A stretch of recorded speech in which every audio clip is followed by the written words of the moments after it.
Friends, ನೀವು ಬಾಹುಬಲಿ ಫಿಲ್ಮಲ್ಲಿ ಬಾಹುಬಲಿ ಶಿವಲಿಂಗವನ್ನ ಒಂದು ಜಲಪಾತದ ಅಡಿ ಇಟ್ಟು ನೈಸರ್ಗಿಕವಾಗಿ ಶಿವಲಿಂಗಕ್ಕೆ ನಿತ್ಯವೂ ಅಭಿಷೇಕ ಆಗುವ ಹಾಗೆ ಮಾಡಿದ್ದನ್ನ ನೀವು ನೋಡಿದ್ದೀರಲ್ವಾ.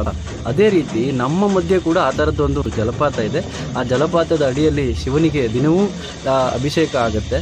ಅಂತಹ ಒಂದು ಜಾಗಕ್ಕೆ ಇವತ್ತು ನಿಮ್ಮನ್ನು ಕರ್ಕೊಂಡು ಹೋಗ್ತಾ ಇದ್ದೀನಿ, ಬನ್ನಿ ನನ್ನ ಜೊತೆ.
ನಾವಿವಾಗ ಭೀಮೇಶ್ವರ ದೇವಸ್ಥಾನಕ್ಕೆ ಹೋಗುವ ತಿರುವಲ್ಲಿ ಬಂದು ನಿಂತ್ಕೊಂಡಿದ್ದೀವಿ. ಈ ತಿರುವಿನಿಂದ 2 ಕಿಲೋಮೀಟರ್ ನೀವು ಟ್ರೆಕ್ಕಿಂಗ್ ಮಾಡಿದ್ರೆ ಭೀಮೇಶ್ವರ ದೇವಸ್ಥಾನ ಮತ್ತೆ ಭೀಮೇಶ್ವರ ಫಾಲ್ಸ್ ನೀವು ನೋಡ್ಬೋದು. ಬನ್ನಿ, ಸ್ವಲ್ಪ ನಡೆದಾಡ್ಲಿಕ್ಕೆ ಸ್ವಲ್ಪ ಕಷ್ಟವಾದ ಕಠಿಣವಾದ ದಾರಿ ಇದೆ, ಸ್ವಲ್ಪ ಕೆಸರಿದೆ ಅಂತ ಹೇಳ್ತಿದ್ದಾರೆ. ಇಲ್ಲಿ ಜೀಪಿನ ವ್ಯವಸ್ಥೆ ಕೂಡ ಇದೆ, ಆದ್ರೆ ನಡೆಯೋದ್ರಲ್ಲಿ ಒಂದು ಆನಂದ ಇದೆ ಅಂತ ಹೇಳ್ಕೊಂಡು ನಾವು ನಡೆಯೋದನ್ನ ಆಫ್ ಮಾಡ್ಕೊಂಡಿದೀವಿ. ಬನ್ನಿ ನನ್ನ ಜೊತೆ.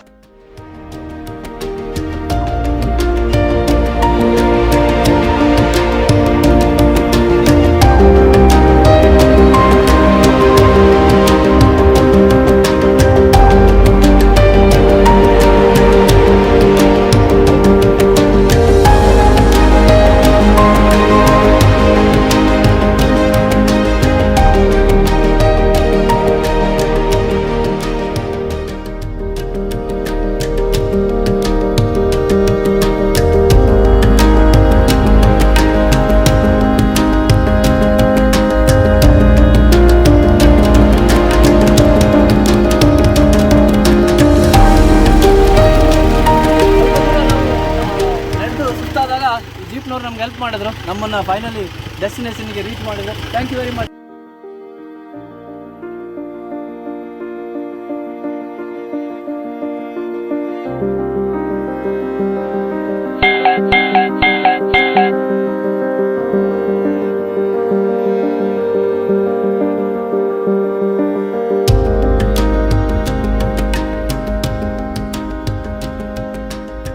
ನಾವು ನಿಂತಿರೋ ಜಾಗ ಇದೆಯಲ್ಲ, ಅದು ಭೀಮೇಶ್ವರ ದೇವಸ್ಥಾನ. ಈ ನಮ್ಮ ಹಿಂದಿರುವ ಜಲಪಾತ ಯಾವತ್ತೂ ಬತ್ತೋದಿಲ್ಲ.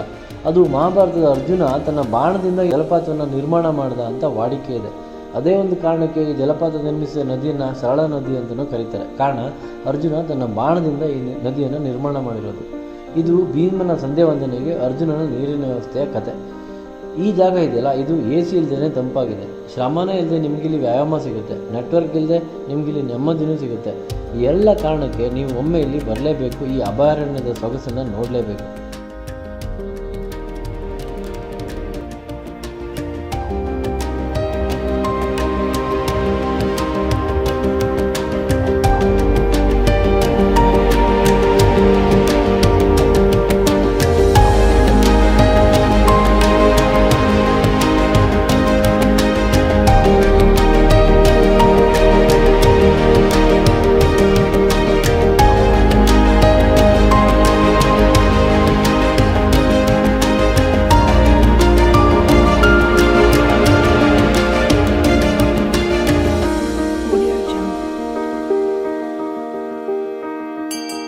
ಭೀಮೇಶ್ವರ ದೇವಸ್ಥಾನದ ಈ ವಿಡಿಯೋ ನಿಮಗೆ ಇಷ್ಟ ಆಗಿದ್ರೆ ದಯವಿಟ್ಟು ನಿಮ್ಮ ಫ್ರೆಂಡ್ ಜೊತೆ ಶೇರ್ ಮಾಡಿ, ಲೈಕ್ ಮಾಡಿ, ನಮ್ಮ ಚಾನೆಲ್ನ ಸಬ್ಸ್ಕ್ರೈಬ್ ಮಾಡಿ, ನಮಗೆ ಸಪೋರ್ಟ್ ಮಾಡಿ. Thank you.